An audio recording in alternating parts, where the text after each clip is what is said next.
I'm recording right now basically as a warm up because I'm getting ready to do a podcast with a woman that I don't really know that well. So I've got a little bit of jitters. I want to make sure that I do a really good job for her. I'm excited about it.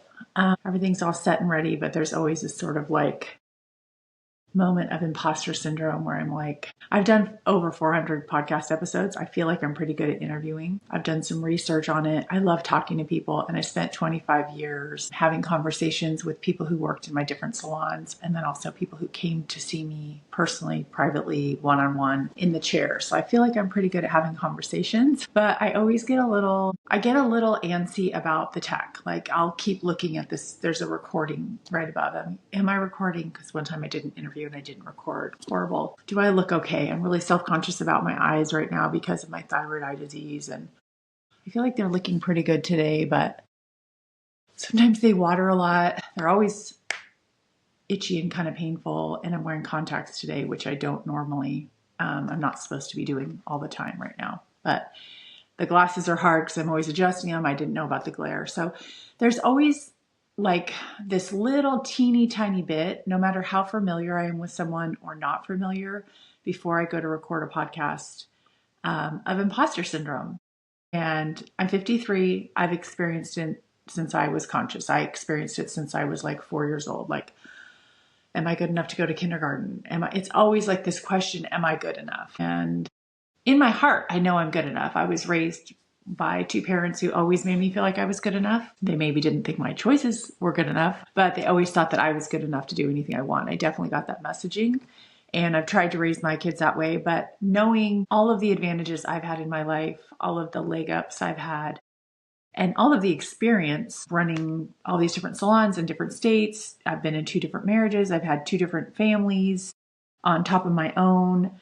I've adopted children. I've done all these things. I've done public speaking before. I still get this, am I good enough? Should I even be doing this? I think it's totally a normal reaction to have. And so I let myself sort of have that feeling. And then I've been reading Mel Robbins' book called Let Them. And Let Them is all about your interpersonal relationships. But one of the things is she talks about letting people do what they want to do. But the second part to that is really let me.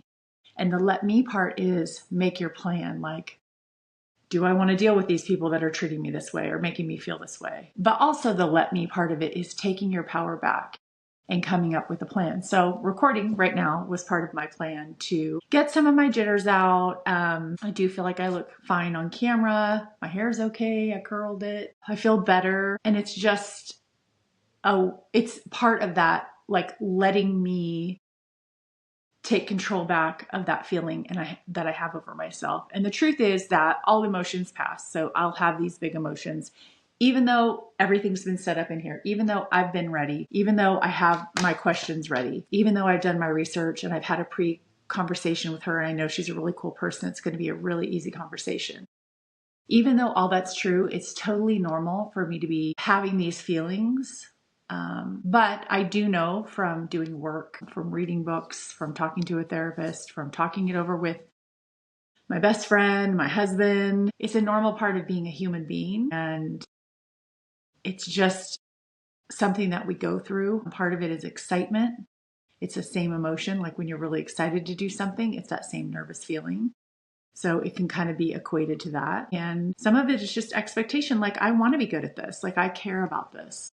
I think that my emotion behind it shows how much I care that something like this turns out well. I don't want to waste her time and I don't want to waste my time and I want to have really good content for you guys. So having that tool to let me think about how do I want to handle these emotions that are coming up, the way I'm handling it. I'm prepared with my questions with myself.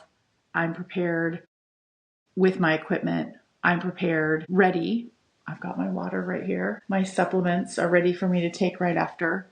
And I feel ready and prepared. And that's what I can do. And I can breathe and I can chat with you all. And I wanted to share that with you that this has been a part of my process, whether I'm going to speak in front of a group of people, whether I'm having a small company meeting at one of my salons, whether I am pitching something, an idea.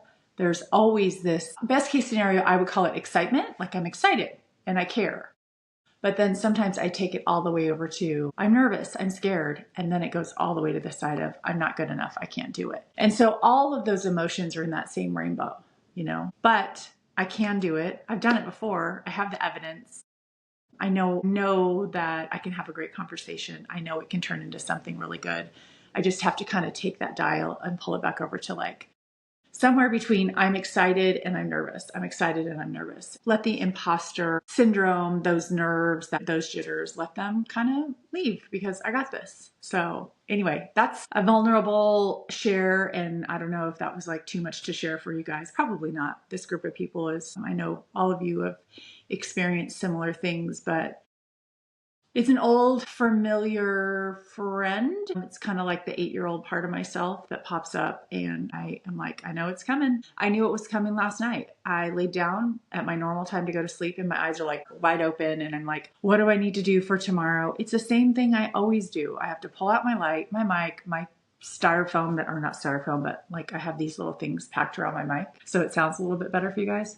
I have to get my little setup because I don't have a studio. I do it right here in my home. I have to get that all done, but it's easy. I've done it a million times before. It's all set in the same place. My husband could help me. I have to get myself ready and I already have my questions ready, but still my mind was like, burr. So I knew it when I laid my head down. I'm like, oh, I'm excited / nervous / in the middle of the night at like 3, I woke up to the bathroom and I was like, oh my gosh, can I do this? And I'm like, wow, always the same thing, Diana. It's always the same thing, but that's okay. I love myself. I'm patient with myself. I give myself grace. I am who I am. It's how my brain works. And if any of your brains work like that and you sometimes let yourself get in your own way, the only thing I will say that I don't do, and I'm so glad that because I have done this in the past, but one thing that I definitely don't do anymore is I don't let it stop me. I don't chicken out. I step up to the mic or I step out on stage or I step up to the presentation knowing that I'm prepared. I've got experience. I've got people behind me that believe in me and I go for it, even if I feel like I might end up like passing out. So that's the only advice I will give is get prepared and don't let it get the best of you. Okay. All right. Have a good day. I'm going to go do this interview. Bye, friends.